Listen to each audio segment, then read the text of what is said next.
tailor the prospective major selection, that is, for each school. So I have a story portfolio. It's environmental public policy.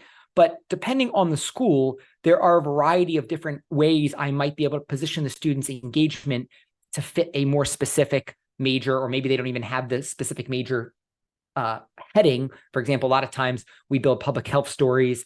The college or university student applies to doesn't have public health. That's not a problem, right? There's lots of different prospective majors that either are similar to public health or through a combination of them could create a public health oriented experience. So what I wanted to make the point for here for the students is, in theory, for the student that we're talking about, environmental public policy, just by taking a look, and I put the links here, these are all for Stanford because that's where he's went to school.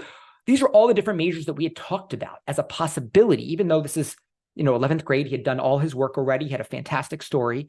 There was still a question as to which way we were going to make our case at Stanford specifically. So we talked about the School of Earth Science. That was for Earth systems. We talked about the School of Earth Science for energy resource engineering.